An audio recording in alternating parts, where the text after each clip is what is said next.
Welcome back to AFAX number one stop to entertainment and trending news.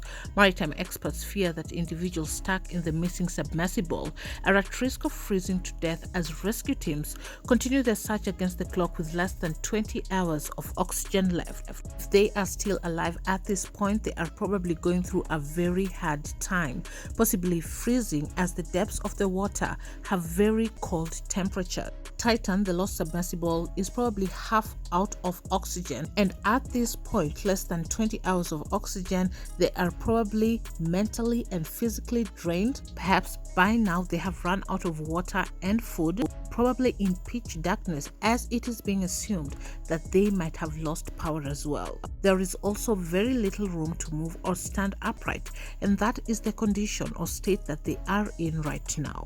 With no communication at all, fear if they will ever be found, this can be very mentally draining for any individual. Mike Rice, a producer and writer for The Simpsons, boarded the vessel known as the Titan last summer.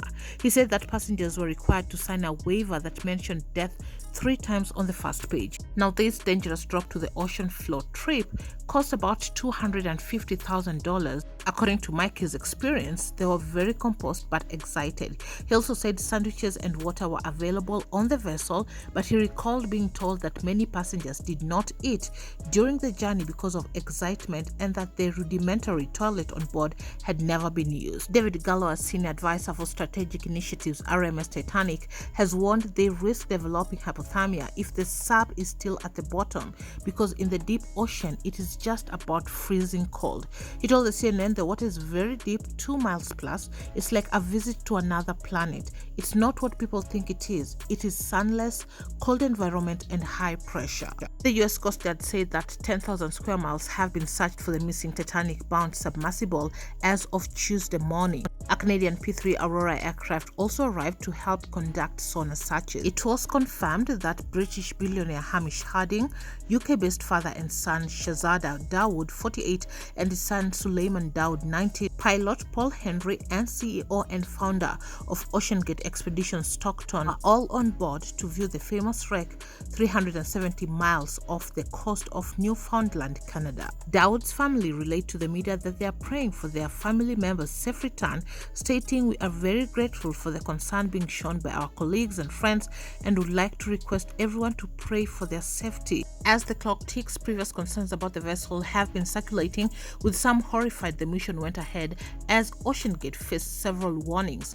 It has been revealed that travelers were warned before boarding the submarine that the vessel had not been approved or certified by any regulatory body and the trip could result in death. Some guests from previous trips have said that there were continual flares, including radio outages and flickering lights during the trip. 5 years ago, OceanGate fired and sued David Lockridge, the director of marine operations, after they claimed he breached his non-disclosure agreement for saying passengers might be endangered in the craft when it reached extreme depth. According to a lawsuit, David's scathing assessment to senior leadership said there were visible flaws in the ship's carbon fiber hull. Lockridge's legal filing stated the paying passengers will not be aware and will not be informed of this experimental design, the lack of non-destructive testing of the hull, or that hazardous flammable materials were being used within the submersible. The document added that he believed the company could subject passengers to potential extreme danger in an experimental submersible. David alleged in the court filing that he had been wrongfully terminated and that his actions were aimed at ensuring the safety of passengers on the Titan. OceanGate carried out multiple trips in 2021, and while there were no deaths, numerous safety issues were listed in a lawsuit. David Concannon, a lawyer and explorer who pulled out of this year's trip at the last minute, wrote the lawsuit document, which was filed in the United States District Court for the Eastern District of Virginia.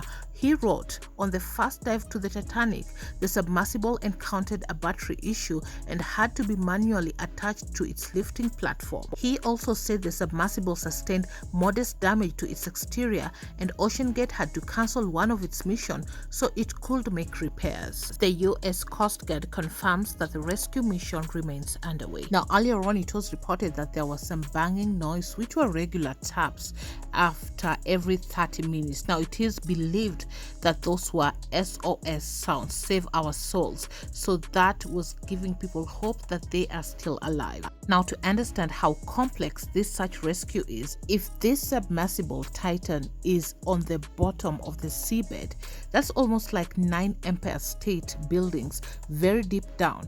You can't bring it up. You can't send deep divers down to bring it up. You also can't free them while they are down there. The water pressure is humongous. And so it's a very complex, time-consuming process that they would need enough time to do that. They will need some time to plan all that if they are on the bottom of the seabed. Now, they have less than 24 hours as they have very limited supply of oxygen, and that makes this rescue extremely difficult. The best hope for them is perhaps the submersible would be on top of the surface, but that also makes it almost impossible because a submarine has enough power to leave port and come back to port under in its own power. But a submersible has more limited power and range. It needs a mothership from which to launch, to return to, and for support and communication. So they can't bring themselves up. I mean, it's a very, very difficult situation to be in. And like I said earlier, this submersible is not something big. It's very narrow.